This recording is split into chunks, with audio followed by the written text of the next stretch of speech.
주인공 행크는 경찰의 호출을 받고 사건 현장으로 찾아왔습니다.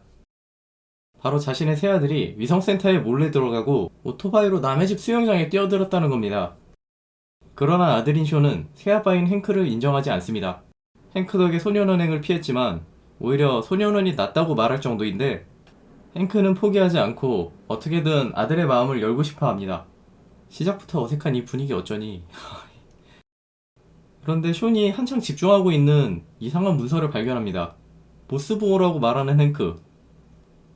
숀은 모스보호를 해독해주는 대신 대화를 하기로 합니다. 집에 있는 장비로는 모스보호를 제대로 들을 수 없었기 때문에 위성센터에 잠입했었고, 모스보호의 내용이 줄베른 소설에 나오는 캐릭터들이라는 겁니다. 숀에게 점수를 따고 싶었던 행크는 암호를 해독해주고, 해군 경력까지 있었던 행크는 소설책 페이지들을 조합해 신비의 섬의 좌표가 적혀있는 지도를 한 장 완성하게 됩니다. 정확한 위치는 남태평양 한가운데 있는 팔라우 근처. 이 사실을 알게 된 숀은 바로 가겠다고 합니다. 모스보호를 보낸 사람이 신비의 섬을 찾다가 실종된 할아버지라는 겁니다. 하지만 행크는 어린 숀을 지구 반대편까지 보낼 수 없었기에 절대로 안 된다고 막아섭니다. 그러자 숀은 삐져버리고, 그런 숀이 신경 쓰였던 행크는 고민 끝에 함께 팔라우로 떠나기로 합니다. 아빠 되기 힘들다.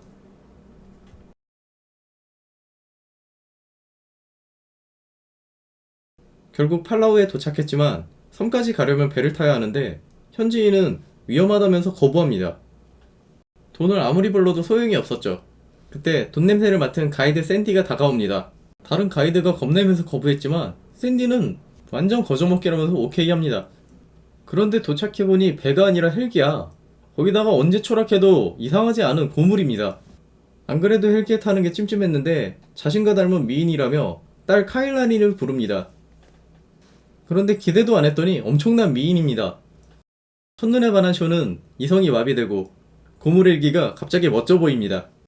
그렇게 헬기를 타고 좌표에 도착해보니 끔찍한 폭풍이 치고 있습니다. 이 와중에 숀은 신비의 섬에 들어가려면 폭풍에 뛰어들어야 한다고 합니다. 당연히 일행들은 미친 소리라면서 빠져나가려 했는데, 그러면 영화가 끝나니까 자연스럽게 추락합니다. 눈을 떠보니 일행들은 신비의 섬에 들어와 있었습니다. 그리고 경이로운 신비의 섬의 전경을 보게 됩니다. 경치도 놀라웠지만 더욱 놀라운 건 나비가 사람만한 크기야. 반대로 코끼리는 사람 종아리 정도밖에 안 되는 강아지 크기가 되어 있습니다. 와, 괜히 귀엽다. 그리고 멀리서 피어오르는 연기를 발견하게 됩니다. 할아버지일 거라 생각한 숀은 일행들과 일단 찾아가 보기로 합니다. 그렇게 섬 중심부로 향하던 중 밟고 있던 바위가 깨집니다. 알고 봤더니 바위가 아니라 생물체의 알, 그것도 어마어마한 크기의 도마뱀의 알이었습니다. 일행은 도마뱀에게 쫓기게 되고 필사적으로 도망쳤지만 도마뱀에게 따라잡히고 맙니다. 막다른 길에 몰린 행크는 마지막 수단인 핵펀치를 꺼내기로 합니다. 에헷, 망했네. 위기의 순간 어디선가 통나무가 날아오더니 도마뱀을 쓰러뜨립니다.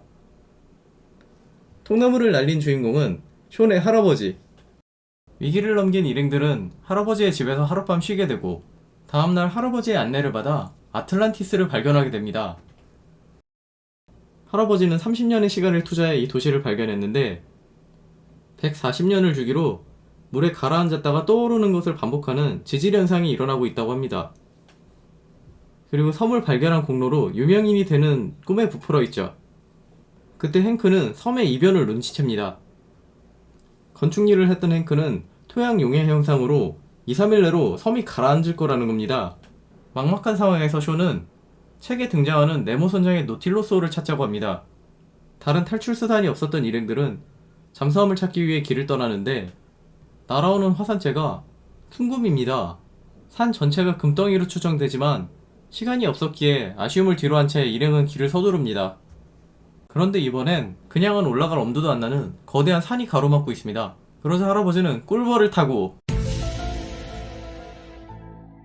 바바저씨 마냥 쉽다고 합니다. 어쨌든 할아버지 덕에 꿀벌을 타고 산을 넘는데 밑에는 주라기 공원 마냥 개미들이 공룡 크기로 돌아다닙니다. 그런데 거대한 거는 개미뿐만이 아니라 새까지도 거대했습니다. 일행들을 잡아먹기 위해 새가 공격해오고, CG 효과로 떡칠된 공중 추격전이 벌어집니다. 과연 행크와 쇼는 거대 생물체들의 공격을 피해 섬을 탈출할 수 있을까요? 잃어버린 세계 2였습니다.